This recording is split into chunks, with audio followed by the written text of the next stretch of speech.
Hi students, Mrs. Jarvis here. Today we're going to talk about combining like terms in algebra vocabulary. Okay, if your teacher gave you an expression, an algebraic expression, such as the one above, and they asked you to simplify it, what they're really asking you to do is to combine the like terms. Only like terms can be combined. Now, I always ask my students to first box each term. You do this by starting at the caboose of the expression, and you box until you get to the sign. Until you get to the sign, until you get to the sign, just like that. Now, you'll generally notice that the front term does not have a sign, and that's really just in 6th grade because generally we're dealing with positive numbers. However, it is possible that the front term could be negative. So in that case, it would have a sign that was obvious. Okay, now what do these terms actually mean? Well, 2a is actually an a and an a. It's a times 2 or a plus a. Now, 3b's is the same as a b plus a b plus a b.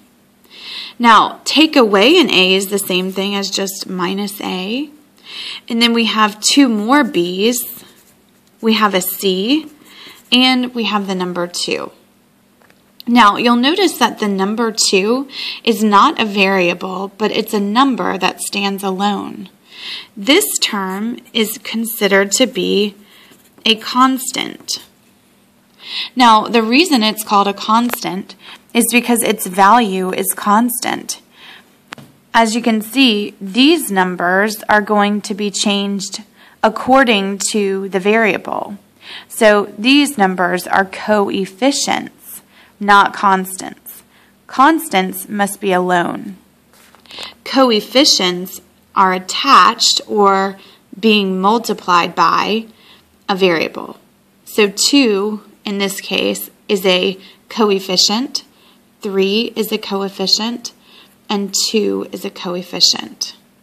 You may wonder if C has a coefficient, and yes, it actually does. It's assumed to be a single C, so its coefficient is actually 1, even though you didn't see it previously.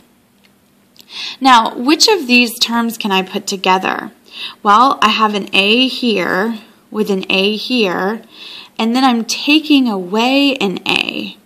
If I do that, if I take away an A, so I had 2 A's, I took away an A, that means I'm going to end up with a single A.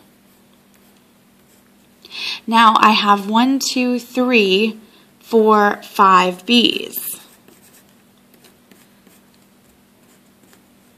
Next, I have a single C and a 2.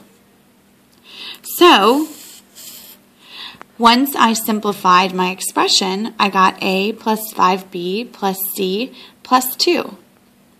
Now, does it matter at this point what order the terms are in? And actually, no, at this